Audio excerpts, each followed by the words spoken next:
and welcome back to more Super Paper Mario. Last time we began Chapter 8-3 and have reached the end of it. Now there's still a lot left, which we will be beginning now. Navigate all the different mazes and traps, and let's see where it has brought us. Ahahaha, so you've made it here at last. Oh, but what's this? You seem to be missing the Ravishing Princess and the Arm Flailer. Dementia, we don't have time to trade barbs with you. Move out of our way. I see, you're in a hurry. Allow me to get out of your way, then. Oh. Just as soon as you defeat me. Hahaha, you've proven to be a worthy foe in the past, so I'm not going to make it easy. You'll have to come get me first. It'll be like a game of tag with magic. Okay. So it's not as easy as just going into the next door. We have to play this little game first. And Fleep will be our biggest ally to finding Dementia.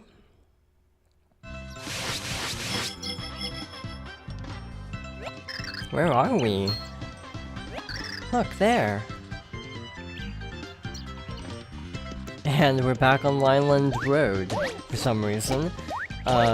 He is definitely toying with us at this point, and making us go through all of our previously explored worlds, which is actually kinda cool. Nice trip down memory lane, times 2, because this is also based on Mario 1. It's kind of interesting having this as sort of a final level. It feels very kind of Zelda, actually, to sort of make you go through everything again.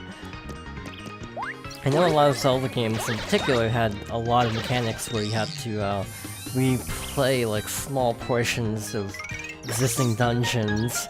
Wind Waker, for example, did that. Majora's Mask with the stuff on the moon, and now we are in Merly's Mansion. Is this Merly's Mansion? I guess we must chase him. So yeah, it's very interesting to have this sort of segment where we just have to kind of go through everything we've already been through. Now, I'm pretty sure most of the doors are locked. Looks like it won't open. So yeah, we're basically being forwarded through a very narrow part of the level. We don't have to search every room, for example. We just have to go through very specific portions of it.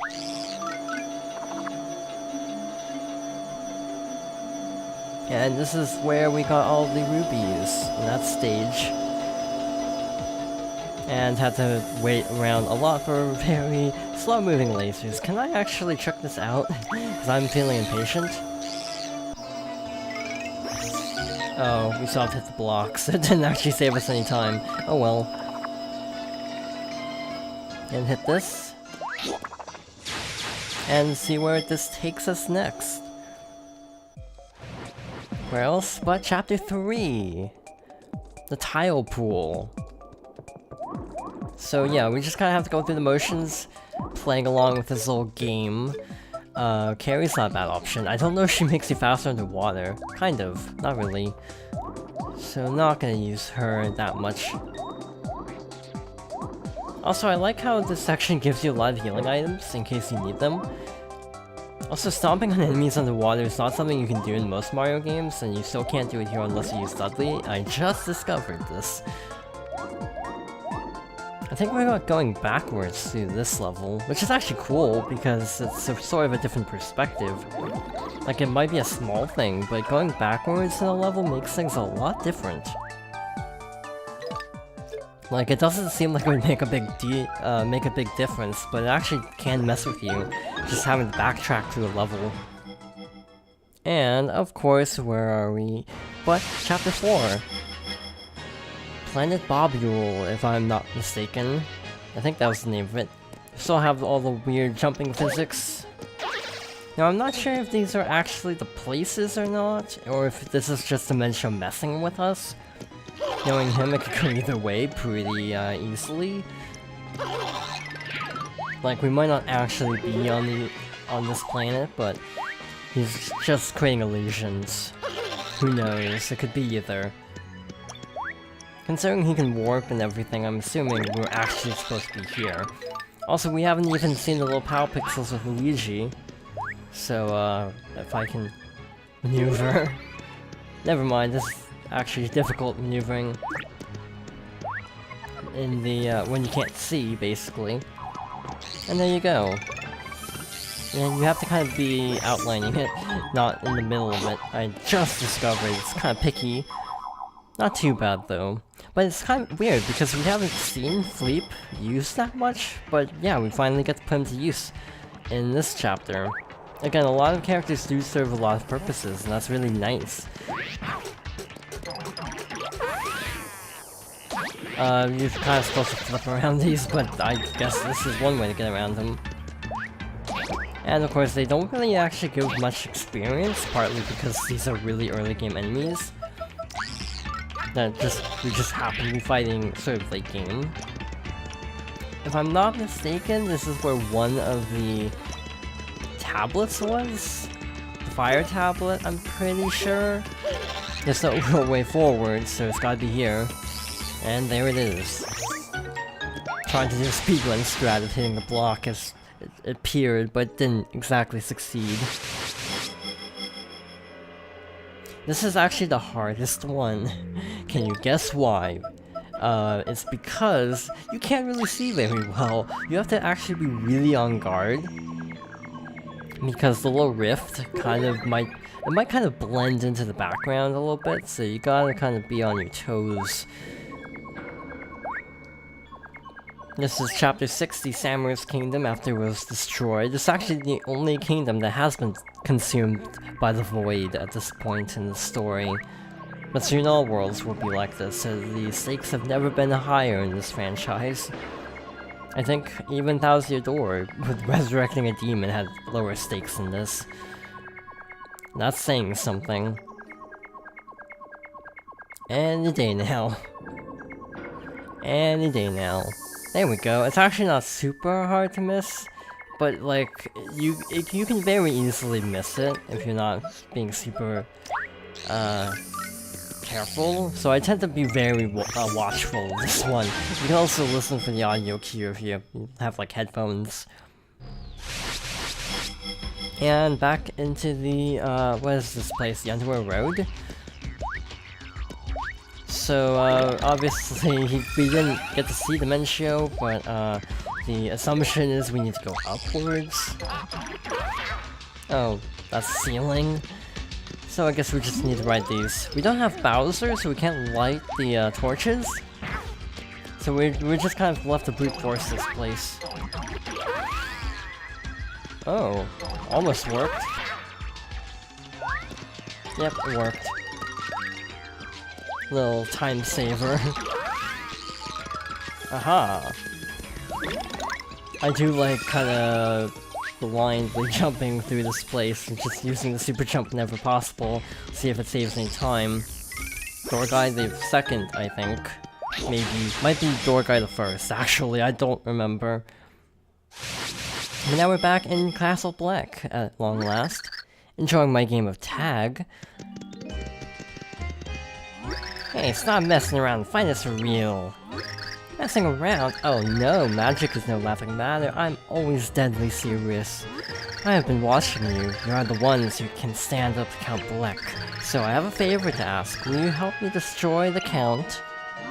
What are you talking about? You want to betray him? Betray him? Oh no, it is Count Bleck who has betrayed me. He said he would destroy all worlds and create a new perfect world in their place. But he was lying. He plans to obliterate every world and then keep them all in ruin. I have always known about his nefarious goal, but I could never hope to stop him on my own. I feigned loyalty to him as I searched for someone who could defeat the Count with me. Well, you see, that is why I rescued the princess from some brainwashing. It's also why I sent you to the underworld to fix the broken pure heart. And why I freed a man to be reunited with his brother. Now, do you see? You've been helping us all this time. Ah, you've got me pegged. Now, how about you return the favor? I'll give you the power you need to crush Count Bleck. Just fight by my side. Still you refuse, but this offer trips with generosity. With the Chaos Heart in our hands, we can rule every world. You still refuse? So you spit upon my offer. You have wasted my time. For that, your game ends. I think I'll start with the green one. The shag upon his lip will make a fine trophy. Shag? This mustache is all Luigi. Leave this one to me, bro. You run ahead. You've got worlds to save. You don't have time to fight this baddie. Don't let Bowser and Peach's sacrifices be for nothing, or mine either. Besides, he made fun of my stash, bro. You know I'm sensitive about that. Let me at him. Run for it, bro? Thanks, bro.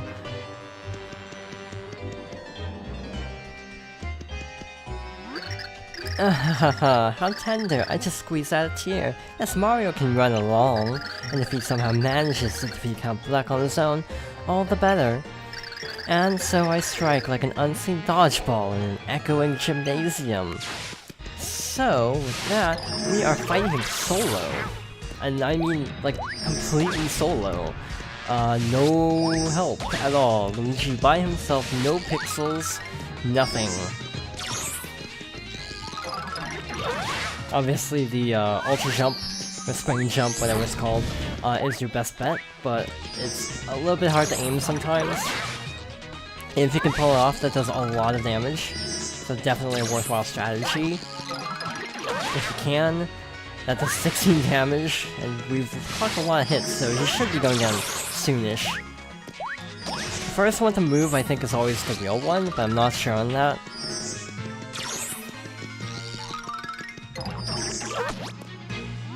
No!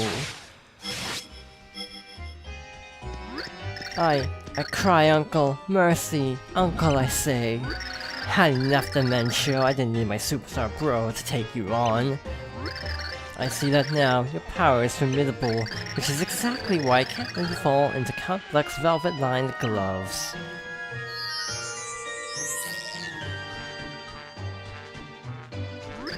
What are you doing? I have you now, Luigi. We will both taste the agony of game overing by magic. No, Ciao.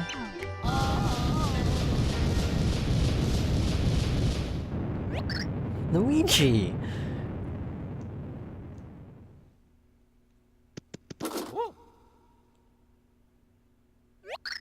It can't be. But Luigi... You're right, Mario, it hurts, but you're right. We must grieve for him later. We have to stop the Count. And stop him we shall.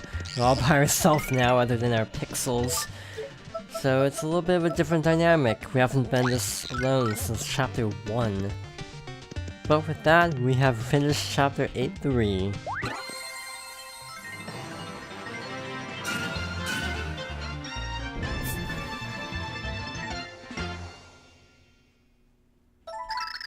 And with that, next time we will begin the final level, chapter 8-4.